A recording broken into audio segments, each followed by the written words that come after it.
फिरौन का श्राप। मिस्र की सुनहरी रेत सदियों से दबी हुई कहानियां फुसफुसाती थी। वहां राजाओं की घाटी के नीचे एक भूला बिसरा मकबरा छिपा था। फिरौन अखेनातेन का मकबरा। एक ऐसा राजा जिसे इतिहास से मिटा दिया गया था। एक ऐसा नाम जिसे लोग भूलना चाहते थे। लेकिन एक कहानी अब भी जिंदा थी, उसकी कब्र पर लगे श्राप की कहानी। कहा जाता था कि जो भी उसकी शांति भंग करेगा वह अंधेरे में समा जाएगा। पर लालच और जिज्ञासा कभी रुकी नहीं। निषिद्ध अभियान। सूरज की जलती हुई गर्मी में 3 लोग उस प्राचीन मकबरे के दरवाजे पर खड़े थे। डॉक्टर विलियम कार्टर, एक जिद्दी पुरातत्वविद जिसने वर्षों तक इस मकबरे की तलाश की थी। उसके साथ थी इसाबेला, एक इतिहासकार, और ओमर, एक स्थानीय गाइड। ओमर रुका। उसकी आवाज डर से कांप रही थी। कृपया मत जाइए। जो भी अंदर गया वह कभी वापस नहीं आया। लेकिन विलियम ने उसकी चेतावनी अनसुनी कर दी। उसने पत्थर का भारी दरवाजा धक्का दिया। दरवाजा चरमराया और सदियों से बंद अंधेरे का पर्दा हट गया। भीतर घना सन्नाटा था। हवा तक नहीं थी। बस उनकी टॉर्च की धीमी रोशनी और दीवारों पर खुदी प्राचीन चित्रलिपियां। मगर वे चित्र, वे कुछ कह रहे थे।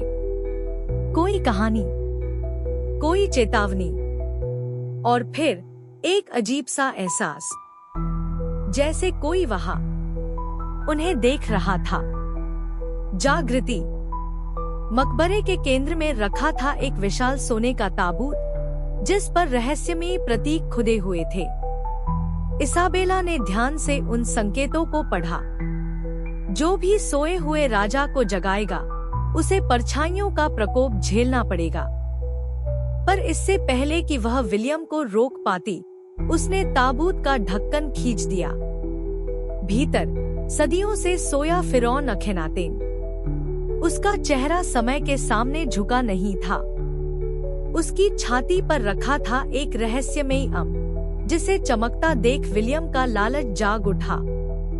उसने हाथ बढ़ाया और जैसे ही उसकी उंगलियां को छुईं, धरती कांप उठी। एक ठंडी हवा चली और उनके हाथों की टॉर्च बुझ गई। अंधकार। फिर एक आवाज, गहरी, डरावनी। तुमने मेरी शांति भंग की है। श्राप का प्रकोप। अचानक टॉर्च की रोशनी फिर से जल उठी। लेकिन अब कुछ बदल चुका था। दीवारों पर बने साए हिल रहे थे। परछाइयां खुद चल रही थी। और फिर मम्मी की बंद आंखें खुल गईं। ताबूत से एक काला धुआं निकला, हवा में आकार लेता हुआ। एक राक्षसी आकृति उभरी। उसकी आंखें सोने की तरह जल रही थी और उसकी परछाई पूरे कक्ष में फैल चुकी थी। तभी एक भयंकर चीख गूंजी। ओमर की चीख।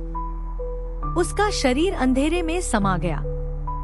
एक के बाद एक सब कुछ उस काले साए में खिंचने लगा। विलियम और इसाबेला भागे।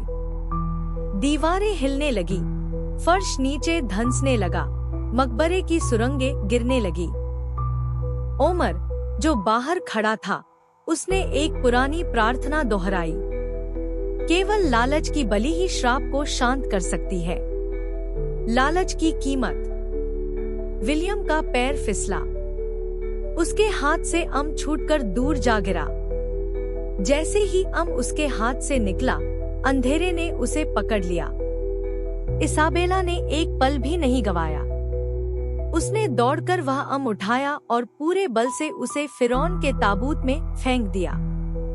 अचानक एक भयंकर चीख गूंजी। परछाइयां सिकुड़ने लगी। मकबरे की दीवारें कांप उठी और फिरौन की आत्मा अंधेरे के बीच वापस ताबूत में समा गई। फिर एक भयंकर शांति छा गई। मकबरे का दरवाजा एक भारी धमाके के साथ बंद हो गया। अंतिम चेतावनी। जब धूल शांत हुई तो केवल 2 लोग बचे थे, इसाबेला और ओमर। पर विलियम, वह अब नहीं था। कोई निशान नहीं, बस खालीपन।